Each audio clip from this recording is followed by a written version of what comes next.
good to get back out on the field Saturday? Yes, it's always a blessing, and that was my first time like missing football games since high school, like my junior year of high school. So it was weird for them 2 weeks, but it definitely felt good more than anything. Just not having to only like be that vocal part, but also having a chance to do something with the guys. When did your injury occur during the LSU game? On that, they ran like a 2x2 set in that tight end motion. Then he ran a little out route, and it was right out my break. I knew it was coming, so just trying to explode out that break, and it just same thing with my hammy. How do you feel now, health wise? Yeah, I feel really. I wouldn't be back out there if I wasn't feeling good. But one of the bright spots for me Saturday was like playing as many. It wasn't like a slowing my way back into like play 60 plays. So going out there and having that type of like wear and tear on my body, and then Saturday like my hamstring, or Sunday morning when I woke up, my hamstring was like the last thing I was worried about. So that was good. Was it kind of a jolt to have Syracuse go right down the field on the first drive? I wouldn't say it's a jolt, but just like, again, that drive is second and 8 or 2nd and 9, and we have them wrapped up in like we have them dead to rights in the backfield, and then just us not making the play, kind of, that's a 32-yard gain right there. So just plays like that, I don't think it's a jolt. It hurts in the game, but when you come back and watch it after and you see like it's not scheme, it's not like players being better than players, it's like us just not doing our thing, it kind of just makes you like really want to tone in on the fundamentals and technique. I guess what were some ways that the players didn't execute, would you say, against Syracuse? I mean, for me personally, the play where Will Helt got a sack, he like ran through the tight end and then got a sack. On that play, just formation tendencies, I knew it was like Bang 8 was coming to the field, and I'm the middle read, so it's supposed to be whatever the football stuff. But basically, I'm just trying to do someone else's job. I just think that's kind of what happened a lot Saturday. Like, we get so play hungry on defense because everybody wants to go out there and make a play. Everybody wants to get the crowd turned to. Everybody wants to make their family proud. That we're not sitting there just trusting the scheme and playing within the scheme. Because if I do my job, that play still probably ends up coming my way.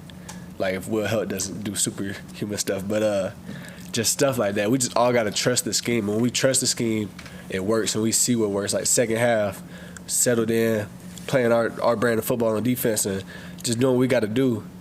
And just got to do that the whole game and find a way to start fast like that. You think it being a new scheme, you guys are still kind of learning to trust it in terms of where you got to be? Only thing is that we had the whole spring ball to learn it, had the whole fall camp, had that whole most of that summer. We're learning it in I think my favorite way is like being able to go out there and mess up without coaches around, just all players, correcting players.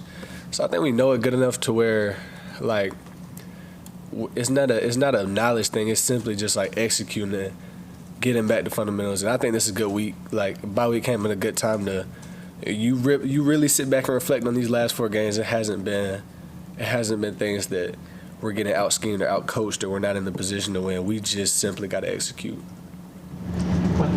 When they hit that deep ball to the slot on their first drive of the second half, when they were backed up, you remember that? You were the single high, and you went straight to the outside receiver to the sideline, and then I guess Shelton was covering it. Yeah. What was that?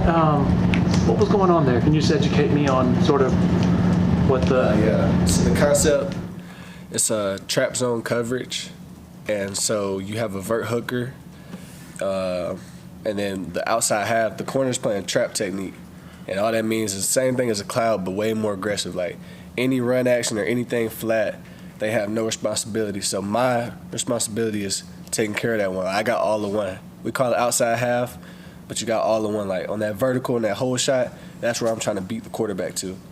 And it's a good call for what we had called, because with that bender, at first J. Lou was the boundary half, so he would have been able to help Shelton. But when they motion that tight end in, now we go to a lock call, so he's basically man.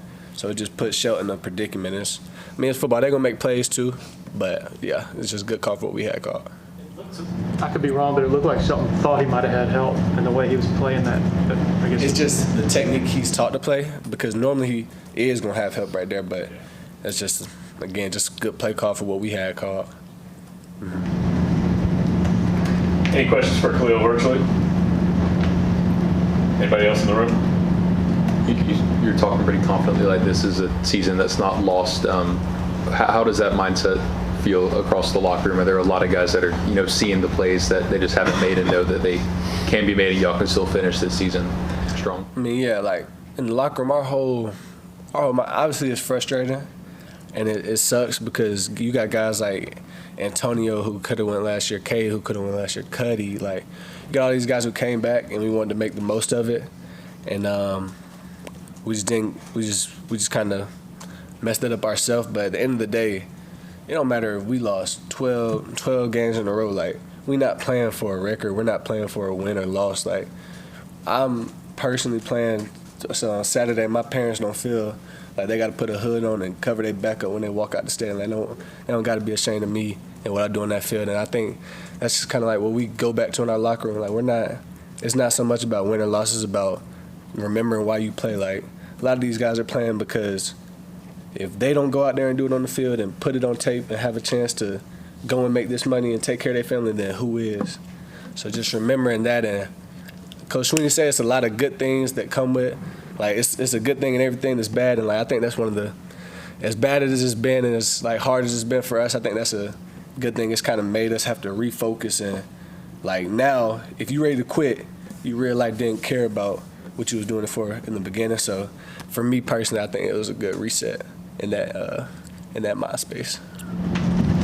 We heard from Colin and Peter about the team meeting yesterday in terms of being able to vent out, some emotions, frustrations. Kind of, what do you remember from that meeting yesterday? I don't even think it's as much frustrations. Coach Swinney just kind of like put it out of his heart, and when the thing I respect most about him is in that situation he could have came in there and put up all the bad plays of the first 4 games and said, like, we got to get this fixed and all that. We didn't talk about no football at all. He came in there, and the first thing he told us was scripture, and he went from scripture to scripture. He kind of turned into a sermon, like, in there a little bit, but just when things get tough, like, he's the same person y'all see on TV. Like, it's not an act. He's truly going in there, and his foundation is his faith.